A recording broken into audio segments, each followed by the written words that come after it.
In the town of Harper's Grove, there was an old, forgotten playground at the edge of a sprawling forest. It was a place of legend among the local children, a spot no one had played at for years. The playground was tucked away in a small clearing, hidden behind towering trees and thick underbrush. Its swings, sea haws, and merry-go-rounds were relics of another time, rusted and covered in moss, standing as lonely monuments to a past long gone.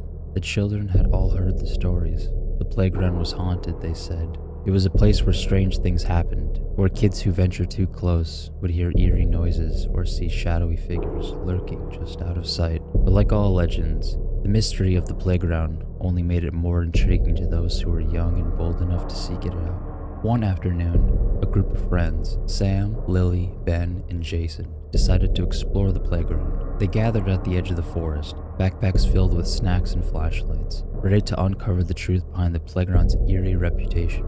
As they walked deeper into the woods, the sounds of the town faded away, replaced by the rustling of leaves and the occasional distant call of a bird. The path was narrow and overgrown, winding through dense trees that seemed to stretch higher and higher as if they moved further into the forest. The air grew cooler and the sun dimmed, filtered through the thick canopy above. After what felt like hours, the group finally stumbled upon the playground. It was exactly as the rumors had described, a forgotten relic of another era.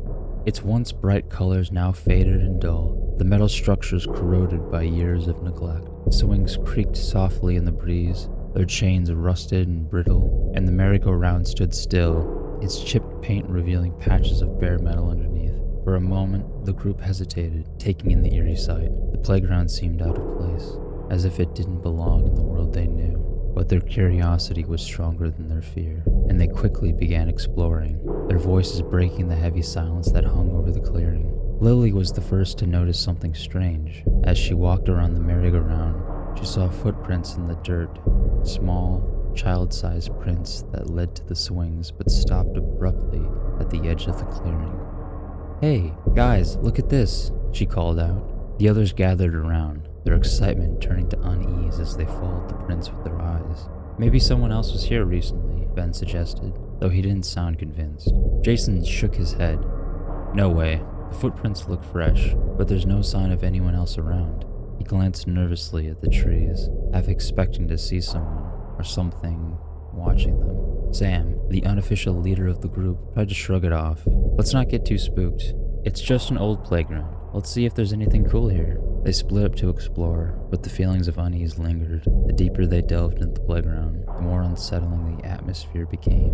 The air was thick and heavy, and the usual sounds of the forest had faded into an unnatural silence. The only noises were the creaking of the swings and the occasional snap of a twig underfoot.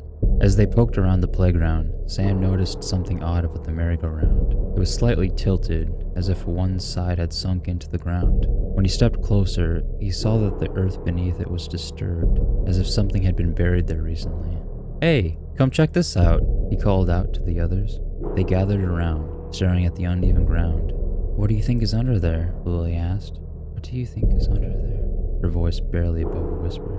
"I don't know," Sam replied, his curiosity piqued, "but there's only one way to find out." The group began digging with sticks in their hands, the dirt cold and loose. They worked in tense silence, the feeling of being watched growing stronger with every passing minute. As they dug deeper, the ground became softer, almost wet, and the smell of damp earth filled the air. Suddenly, Ben's hand hit something hard.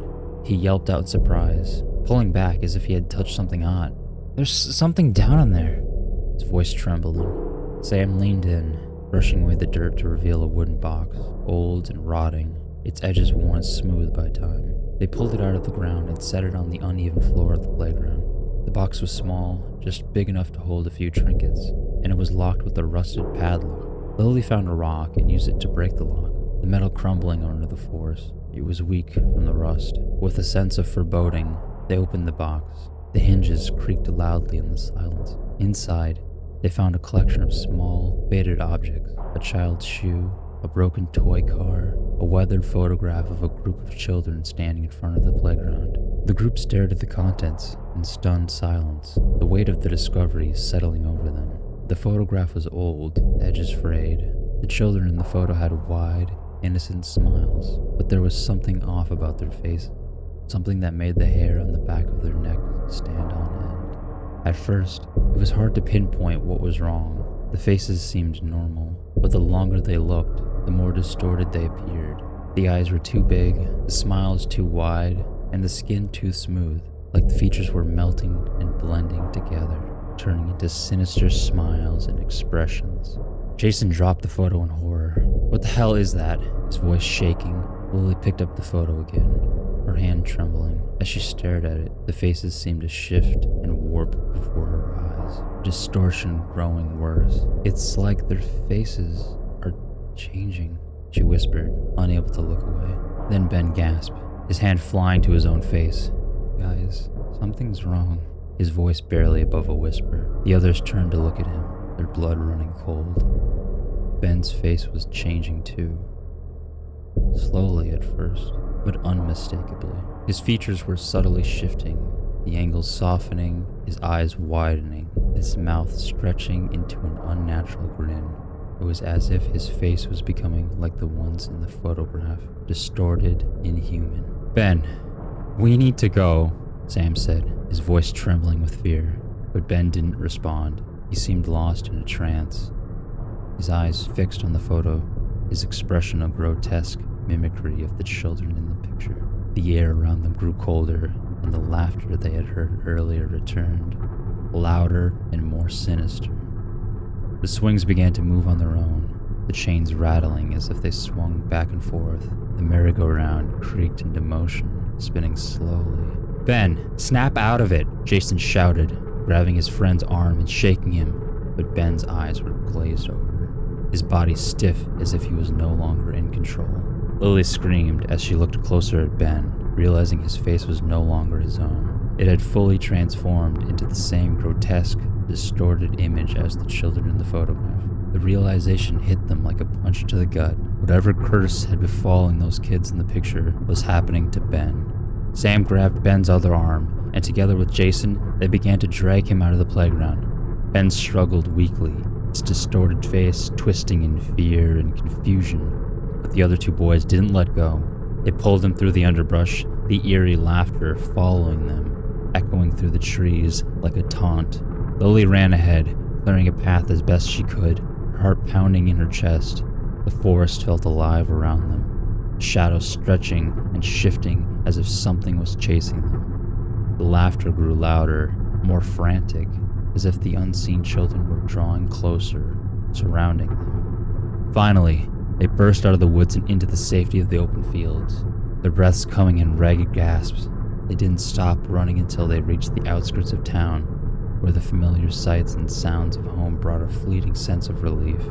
When they finally stopped, they looked at Ben, who had collapsed to the ground, his face slowly returning to normal. The distortion faded, leaving him pale and shaken, but otherwise unharmed. None of them spoke of what they had seen, but the haunted look on their faces told the same story. The playground at the edge of the woods was a place best left undisturbed, a place where the past lingered and the echoes of forgotten children still played. The group never returned to the playground. As they grew older, they never spoke of it again. But the memory of that day stayed with them, a shadow that haunted their dreams, a reminder of the things that lurked just beyond the edge of the world they knew. And deep in the forest, the playground remained, waiting patiently for the next group of children to venture too far into the woods and discover the darkness that lay hidden within.